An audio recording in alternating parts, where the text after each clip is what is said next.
Next part है हमारा how to identify a good gymnast. तो 3 सेक्शंस में हम उनको डिवाइड कर सकते हैं जब हमको ये पता लगाना हो कि वो एज अ जिम्नास्ट, क्योंकि जिम्नास्टिक्स की भी एक क्वालिटी है जो जिम्नास्ट के थ्रू मैच होना चाहिए, मतलब उसका एक स्टैंडर्ड है, वो उसी तरीके से मैच होगा जब वो क्वालिटीज उसके अंदर होंगी। ठीक है, बाकी इसमें हम एक्सेप्शनल को नहीं ले रहे हैं, क्योंकि कुछ ऐसे जिम्नास्ट होते हैं जिनके अंदर वो क्वालिटी नहीं है, फिर भी वो अपने हार्डवर्क और कंसिस्टेंसी से वहां तक पहुंच जाते हैं। बट हम एक बेसिक क्राइटेरिया जस्ट समझने के तौर पे कि वो ह्यूमन बॉडी पे कैसे मैच होगा, तो 3 इसके क्राइटेरिया हैं जो आपको देखने हैं। नंबर 1, सबसे पहले उसके अंदर एक्सप्लोसिव स्ट्रेंथ होनी चाहिए, जिसको हम हिंदी भाषा में चटक नाम से जानते हैं कि चटक है यार इसके अंदर बहुत। तो वो एक्सप्लोसिव पावर उसके अंदर होनी चाहिए। क्यों? क्योंकि जिम्नास्टिक के मोस्टली इवेंट्स एक्सप्लोसिव पावर की डिमांड करते हैं। फ्लोर, वॉल्ट और फिर उसके बाद डिसमाउंट सारे एपरेटस के ऊपर, रिलीज एंड रिकैच, तो इस तरीके के जो एपरेटस हैं वो एक्सप्लोसिव पावर डिमांड करते हैं। तो उसके अंदर एक्सप्लोसिव पावर होनी चाहिए कि वो कितने अच्छे से ऊंचा जंप कर पा रहा है, कितने अच्छे से भाग पा रहा है, बेसिकली अपनी बॉडी को कितने अच्छे से मूव कर पा रहा है एक ही बारी में। तो वो हो गया उसका एक्सप्लोसिव पावर। नंबर 2 आता है रिक्वायरमेंट स्ट्रेंथ, कि उसके अंदर स्ट्रेंथ कितनी है। स्ट्रेंथ होती है अलग अलग तरह की, लेकिन हमको जो चाहिए वो है straight body straight arm strength, कि वो प्रेस हो गया, हैंडस्टैंड होल्ड हो गया, नॉर्मल कार्टविल के बाद हाथ बेंड नहीं होना। एक आपने देखा होगा नेचुरली जब जिम्नास्ट शुरू में आता है तो अगर कोई वीक जिम्नास्ट होगा तो उसके एल्बो वगैरह बेंड होंगे जबरदस्ती हर जगह, कोई मतलब नहीं। लेकिन कई जिम्नास्ट ऐसे होते हैं उनके लेग्स और एल्बोज एकदम शार्प रहते हैं। क्यों? क्योंकि वो बॉडी को लिफ्ट कर पा रहे हैं। ठीक है, तो इसलिए सेकंड जो हमारा एस्पेक्ट है वो है स्ट्रेंथ, तो ये दूसरा फैक्टर है। तीसरा होता है फ्लेक्सिबिलिटी।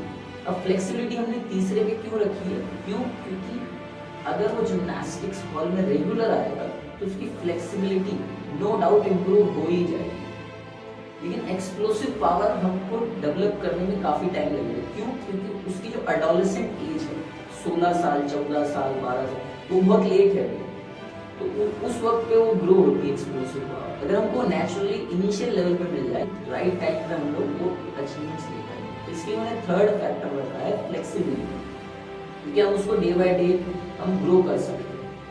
फ्लेक्सिबिलिटी क्या किन चीजों में आपको देखनी है? ज्यादातर हम सोचते हैं कि अगर बैक फ्लेक्सिबल है तो बहुत अच्छी बात है। नहीं, बैक फ्लेक्सिबल नहीं चाहिए, चाहे वो लड़की जिम्नास्ट हो चाहे वो लड़का जिम्नास्ट हो। हमें जो देखना है कि उसका शोल्डर, सबसे पहले शोल्डर अगर उसका फ्लेक्सिबल रहेगा तो उसकी आधी जिम्नास्टिक्स आसान हो जाएगी। नंबर 2 लेग्स, बस ये 2 चीजें आपको देखनी है, उसकी फ्लेक्सिबल है नहीं है। तो ये 3 एस्पेक्ट से आप ब्रीफली एक आइडिया लगा सकते हैं कि जिम्नास्टिक्स के अंदर वो कैसे ग्रो करेगा। How to manage training of multiple gymnast. Mostly gymnastic centres में लिमिटेड एपरेटर्स होते हैं, सबको पता है कि पहला बार है तो एक ही पहला बार होगा, और छोटा कोई पहला बार होगा तो वो मोस्टली बहुत कम जगह पर होता है। फिर उसके बाद होता है पैरेलेक्स। तो इसमें हम क्या करना है कि ग्राउंड वर्क में हमको क्रिएटिव होना। ग्राउंड वर्क में एग्जांपल मैं लेता हूँ, जैसे रिंग्स है, रिंग्स पे हमें स्विंग सिखाना है किसी भी जिम्नास्ट। मैं मेन जिम्नास्टिक्स का आइडिया ले रहा हूँ, वैसे ही विमेन में भी हो सकता है। तो हम रिंग्स के ऊपर स्विंग सिखा रहे हैं जिम्नास्ट को, एग्जाम्पल, और मेरे पास जिम्नास्ट है 15। अब 15 जिम्नास्ट हो चाहिए, लेकिन मुझे स्विंग सिखाना है सबको। तो हम क्या करेंगे, मल्टीपल ड्रिल्स बना देंगे, लेकिन वो सारी ड्रिल्स रिंग्स की स्विंग से ही रिलेटेड होनी चाहिए।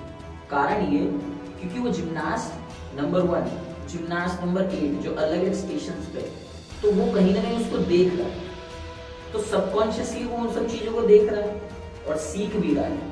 तो जब वो ड्रिल्स सारी एक ही स्किल से रिलेटेड होंगी तब उसको सीखने में आसानी होगी। क्यों? क्योंकि उसकी जो फिजिकल बॉडी है वो भी वही ड्रिल कर रही है, और जो उसका माइंड है वो वही ड्रिल देख रहा है, उसी से रिलेटेड ड्रिल देख रहा है। तो कैसे हम इसको ब्रेक करेंगे? एग्जाम्पल, हमारे पास 15 जिम्नास्ट है, ठीक है। हमने क्या किया कि 3 स्टेशन नीचे बना दिए, मतलब फ्लोर के ऊपर, ठीक है।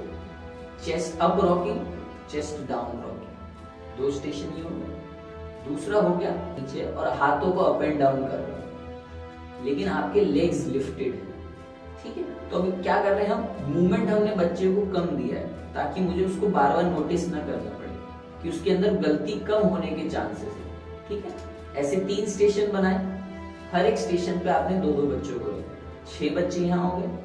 फिर इसके बाद क्या किया आपने, बॉल बार अगर है या बॉल बार नहीं है तो नॉर्मल आपने क्या किया, बच्चे को फिर दूसरा थोड़ा सा दूर रख के लॉन्ग एल सिटिंग पोजीशन, आपने क्या किया, नॉर्मल चेस्टिंग करके हाथों को रेजेस करवाया up and down, up and down. तो मूवमेंट वही है स्विंग का। यहाँ पर आपने 2 स्टेशन बनाए, सेम हर एक 2 स्टेशन पे 2 बच्चे, 4 यहाँ पर हो गए, तो 6 और 4 10। अब ध्यान रखना इसमें आपको मूवमेंट ज्यादा नहीं करना कि आप स्विंग भी उसको करवा रहे हैं, हाथ भी ऊपर नीचे करवा रहे हैं और फिर उसके बाद एक्स्ट्रा कुछ ऐड करा रहे हैं, हमें सिंपल ड्रिल्स रखना।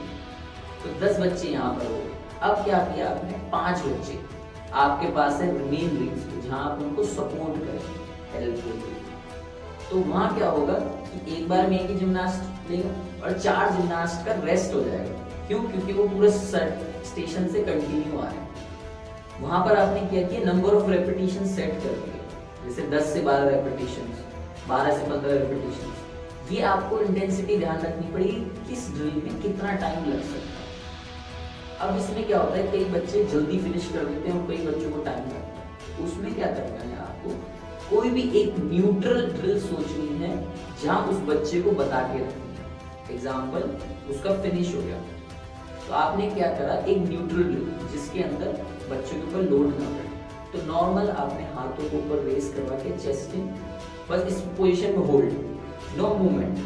बस बच्चे को आपको यही बताना है कि जैसे बेटा आपका ड्रिल कंप्लीट होगा आपको ये फॉर्म करना है। तो इससे क्या होगा कि वो जिम्नास्ट खाली नहीं खड़ा रहेगा और आप उसको टोकेंगे। बस उस ड्रिल का आपको नाम ध्यान होना चाहिए ताकि आपका जिम्नास्ट जब भी फ्री हो आप उसको टोक सकें। तो ऐसे हम मल्टीपल जिम्नास्ट का या एक ही अपरेटस के ऊपर मल्टीपल ड्रिल्स के साथ ट्रेनिंग को मैनेज कर सकते हैं।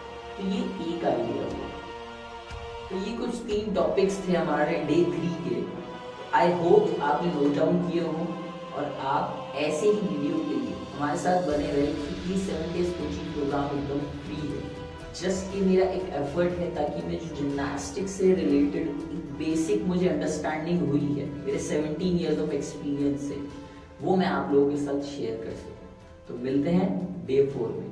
तब तक के लिए remember one thing, do it for the anthem. जय हिंद।